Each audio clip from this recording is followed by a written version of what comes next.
Welcome to day 75. Got a nice little light coming in here.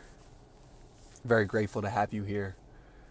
Feel very blessed because today I posted about my retreat, and my third retreat is going to be in Austin, Texas from October 17th through the 20th.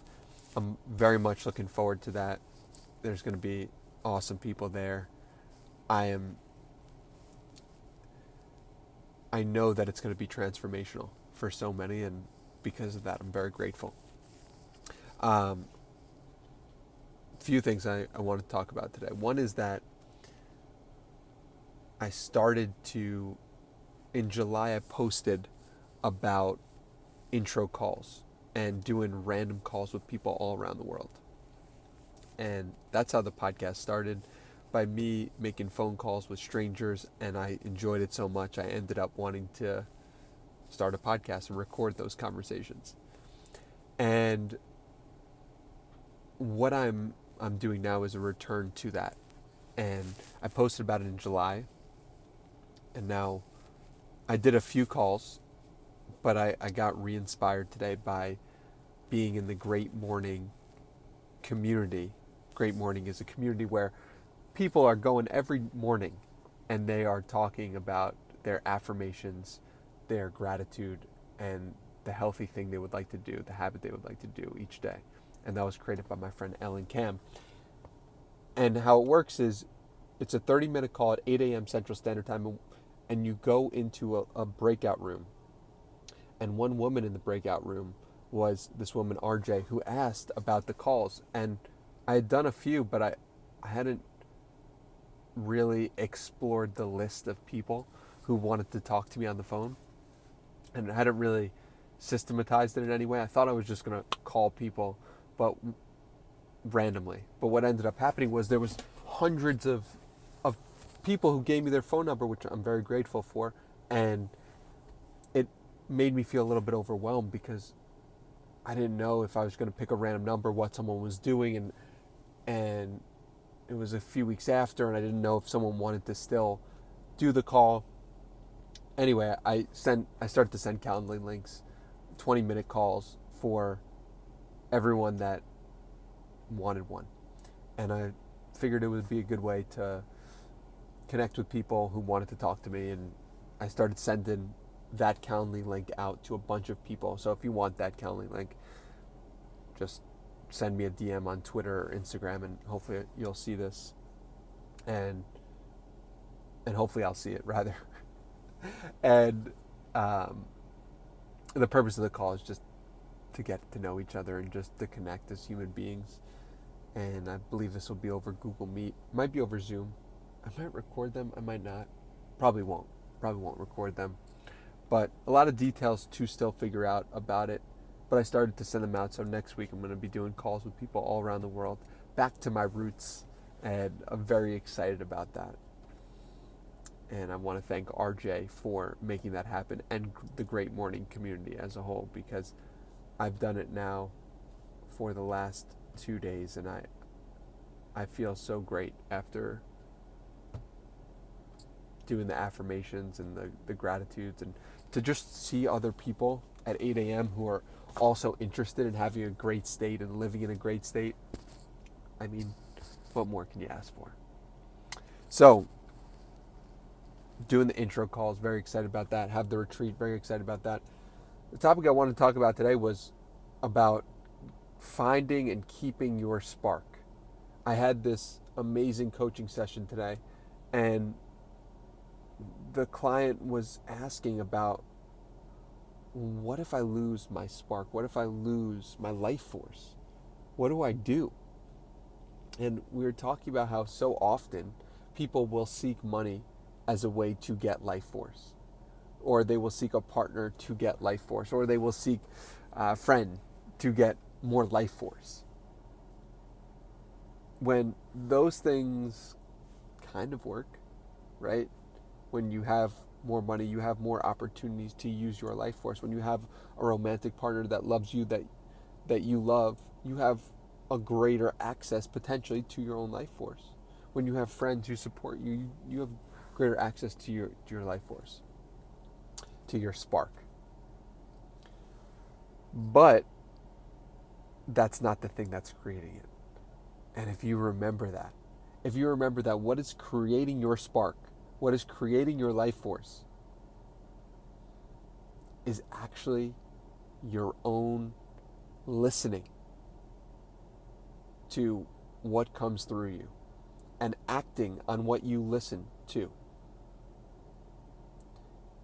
If you realize that people who have spark, what do they have in common? They have the ability to listen to themselves.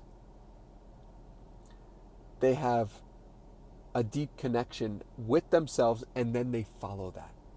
And when they follow that, they feel good. And they want to love. By following that, they are loving themselves, and then they're also loving other people in the process. And it's a worry that a lot of people have. I am going to grow older and I'm going to lose my spark. I'm going to lose my life force. I'm going to lose my energy. Yeah, you will if you follow what somebody else wants for you from your life. Guaranteed. Absolute guarantee. If you want to keep it, you got to follow your intuition. You got to follow the truth of what you believe you should be doing in any given moment, even if it makes no sense, even if people doubt you, even if people question your decisions. And that doesn't mean you act with no care for anybody else. It just means you have to be willing to step forward when you get the call. You have to step forward when life is presenting you the opportunity for what you want. And you have to own that. And if you own that, you feel good. And when you feel good, you want to give to other people. And when you give to other people, you receive. It's a never-ending cycle that sometimes we get trapped into because our parent, our friend, our society tells us we need to be this type of person. And listen, you're watching this video, so I assume you're not one of those people. But guess what? Even if you know your intuition and you know how important it is to follow that, you still can get lost. You still need reminders. There's still moments where you want to want something else than what you actually want. And it's painful to want what you want. And the question becomes, can you listen to it even if it's painful? Can you act on it even if it's painful? What comes out on the other side of that pain is a life that you are proud of because you acted on your truth. And it's so easy to suppress it, push it down, push it down, push it down, push it down, push it down, until you don't even recognize the person you are. You don't even recognize your spark. You don't even recognize your life force. You're dulled. And there's no way to live. And yet, you walk around the world and you say, is your life force there? You walk around, you ask questions of people. Do they have the spark? Are they living with the spark? Sometimes, but sometimes not.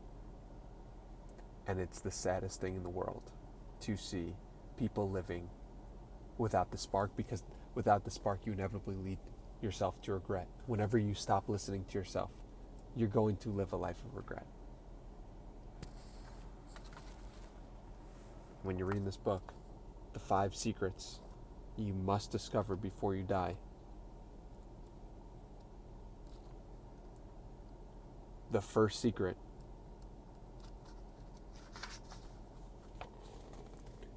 be true to yourself.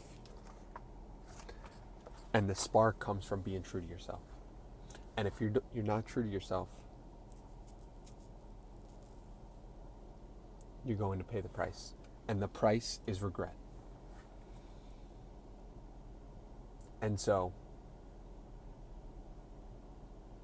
for everyone worried about losing the spark, for everyone worried about not living a life in alignment, you have to start by listening to yourself even when it's painful. And it's so important.